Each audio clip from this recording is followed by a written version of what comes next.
Hello, I'm Dennis Snow, and this is Speaking of Service Excellence. We have all been guilty of making a comment that we either instantly or later regretted. If you've ever congratulated someone on her pregnancy, only to find out that she wasn't pregnant, you know exactly what I mean. There's no way to recover, no matter how hard you try. In such an embarrassing situation, we know we've screwed up, and we've hopefully learned a lesson about speaking before thinking. There are other times, however, when someone says something inappropriate or even offensive and has no idea that they've done it. In these cases, the damage is done, but no lesson is learned. In the case of an organization, a brand image can be severely damaged by a carelessly worded comment. Here's a story that illustrates my point. My oldest son, Danny, and I were recently in Los Angeles for a conference. After getting off the plane at LAX, we waited for the Hertz shuttle bus to take us to the Hertz Rental Center. We waited and waited, along with an ever-growing crowd of irritated customers. We watched as multiple shuttle buses from other rental car companies passed by, wondering what was going on with Hertz.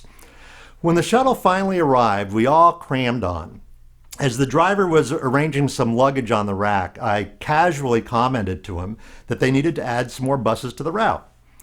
His exact response was, "We have enough buses. The problem is there are too many customers." As I thought to myself, too many customers? Did he really mean to say that? Danny said to the driver, "If you think you have too many customers, we can help you with that." I wish I had thought to say that.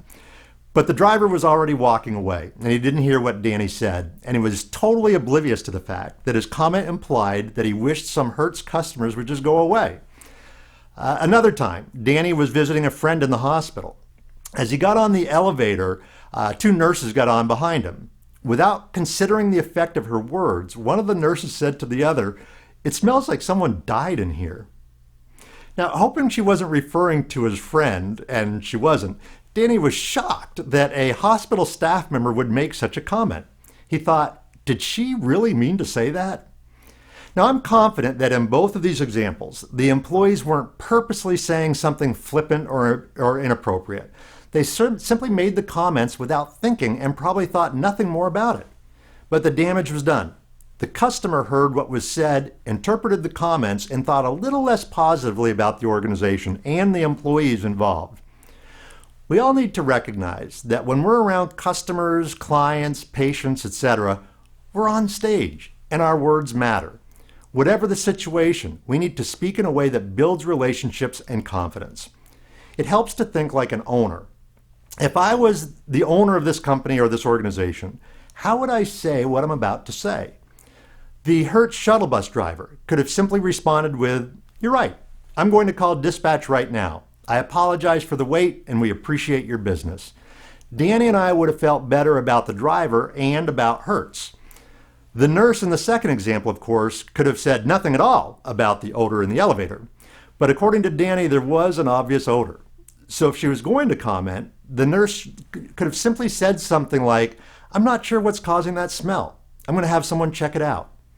In this way, the employee would have acknowledged an obvious problem, said what she was going to do about it, and left the hospital's image intact.